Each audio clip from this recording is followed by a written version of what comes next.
তো বন্ধুরা, বাইকের জগতে আবার তোমাদের একবার স্বাগত। তো আজকে যে বাইকটি নিয়ে আলোচনা করব সম্পূর্ণভাবে নতুন একটি বাইক। তো এই বাইকটি সুজুকি তার নতুন মার্কেটের মধ্যে লঞ্চ করতে চলেছে 2024-এর মধ্যেই বাইকটি লঞ্চ হতে চলেছে ইন্ডিয়ান মার্কেটের মধ্যে। তো এই বাইকটি নিয়ে যারা খুব একটা চিন্তাভাবনাতে ছিল যে হ্যাঁ লঞ্চ করবে কি করবে না, তো সে নিয়ে আর কোনো চিন্তা কারণ নেই, কারণ বাইকটি আসতে চলেছে ইন্ডিয়ান মার্কেটের মধ্যে 2024-এর মধ্যে। তো ইতিমধ্যেই সংস্থা এর কবে লঞ্চিং ডেট, তো সেই ডেটটা ফাইনাল করে দিয়েছে। সেই ডেটটা আমি আপনাদের সাথে আলোচনা করব এবং হতে চলেছে কত প্রাইস এবং আরও কী স্পেসিফিকেশান রয়েছে তা সম্পূর্ণভাবে আজকে এই ভিডিওর মধ্যে আমি আলোচনা করব। তো তার আগে বলে নিই, যারা আমার চ্যানেলে নতুন আছে তো প্লিজ চ্যানেলটিকে সাবস্ক্রাইব করে দিও এবং যদি ভিডিওটি ভালো লেগে থাকে তো অতি অবশ্যই লাইক করে দিও। তো এখন যাওয়া যাক ভিডিওর মধ্যে দিয়ে। তো সুজুকি অনেক দিন ধরে তার নেকেড বাইক বের করছিল না, মোটামুটি আনছিল না মার্কেটের মধ্যে। তো খুব শীঘ্রের মধ্যে মোটামুটি এই বাইকটি নিয়ে আসতে চলেছে। তো বাইকটির নাম কি সেটা তোমরা আমার থাম্বনেল দেখেই জানতে পেরে গেছো।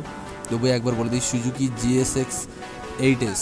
তো এই বাইকটি সম্পূর্ণভাবে নতুন ডিজাইন দিয়ে তৈরি হয়ে এসেছে মার্কেটের মধ্যে। তো বাইকটি নিয়ে যারা খুব একটা উত্তেজনার মধ্যে ছিল যে হ্যাঁ বাইকটি কবে আসবে, সেই বাইকটি খুব তাড়াতাড়ি আসতে চলেছে জানুয়ারির মধ্যেই, 2024-এর জানুয়ারির লাস্টের মধ্যেই বাইকটি তোমরা শোরুমের মধ্যে দেখতে পাবে। তো চলুন এখন যাওয়া যাক বাইকটির সমস্ত রকম স্পেসিফিকেশান নিয়ে আলোচনা করবে। সবার প্রথমে কথা বলবো এর কালার নিয়ে। তো বাইকটির কালার হতে চলেছে 3 ধরনের কালার। তো বাইকটিতে যে কালারগুলো থাকছে সেটি হচ্ছে প্রিয়াল টেক হোয়াইট এবং প্রিয়াল কসমিক ব্লু এবং হচ্ছে মেটালিক ম্যাট ব্ল্যাক।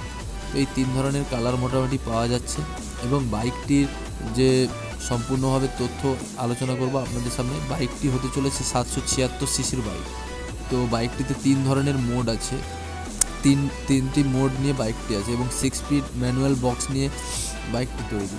তো বাইকটিতে 2 সিলিন্ডার বাইকস রয়েছে বাইকটি মোটামুটি, এবং এতে রয়েছে যে ইঞ্জিন কুলেটটা রয়েছে সেটি হলো লিকুইড কুলেটের মধ্যে দিয়ে বাইকটি রয়েছে এবং এই বাইকটি 14 লিটারের ট্যাঙ্ক দেওয়া আছে। বাইকটিতে যে ব্যবহার করেছে 14 লিটারের ট্যাঙ্ক এবং বাইকটি BS6-এর ফেজ 2 দ্বারা তৈরি। আজকের ভিডিওটা এই পর্যন্ত। তো যদি আপনারা কমেন্টস করে থাকেন যে এই বাইকটির ভিডিও আরও আমি ভালো করে বানাই আপনাদের সামনে, তো প্লিজ তো আমাকেও কমেন্টস করো। তো দেখা হচ্ছে পরের ভিডিওতে, এখনকার জন্য টাটা।